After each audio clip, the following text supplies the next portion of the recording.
సభాయ నమః. ఆకాశ దీపారాధన శ్లోకం.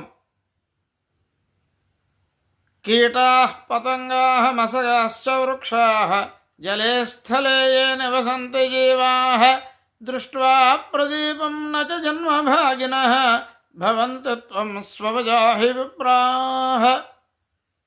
ఈ శ్లోకం చెప్పుకొని సూర్యాస్తమయానికి ముందు 1 నిమిషం ముందు ప్రతిరోజు కూడా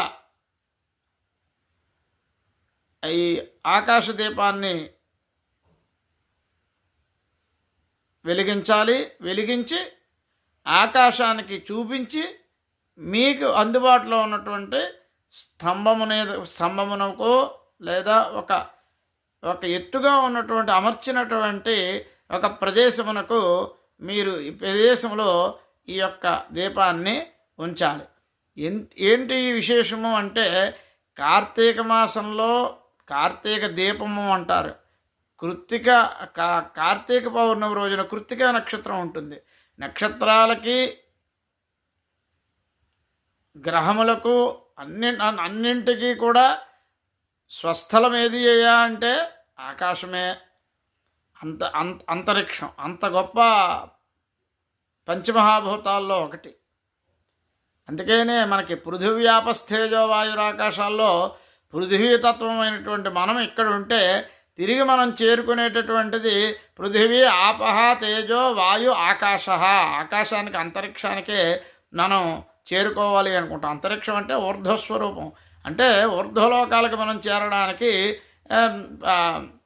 అదొక మనకు సోపానం. అయితే ఈ ఆకాశ దీపం మనం ఎందుకు పెడుతున్నాము ఏంటంటే, ఈ కీటాః పతంగాః మసగాశ్చ వృక్షాః, ఈ కీటములు అంటే ఈ కీటకములు, పతంగములు అంటే ఎగిరేటటువంటి ప్రాణికోటి, మసకాశ్చ వృక్షాః దోమలు, ఈగలు, వృక్షములు, జలములలో జీవించేటటువంటి జంతుజాలము, వీటిలన్నింటి మీదకి వృక్షముల మీద ఉన్నటువంటి ప్రాణికోటికి మనం పెట్టినటువంటి ఈ దీపము ప్రసరించి అవి కూడా ఈ దీపాన్ని చూసినా లేదా మన వెలుగు దాని మీద పడినా దృష్ట్యా ప్రదీపం నచ జన్మభాగిన, వారికి మరో జన్మ లేకుండా వారు మోక్షాన్ని పొందుతారు లేదా ఉత్తమ గతులు పొందుతారు, ఉత్తమమైనటువంటి మరొక జన్మను పొందుతారు, ఈ కీటకముల జన్మ కాకుండా అని ఈ యొక్క శ్లోకం యొక్క అర్థము. కాబట్టి అందరూ కూడా కార్తీక మాసంలో 21వ తారీఖున వచ్చింది ఈ సంవత్సరం.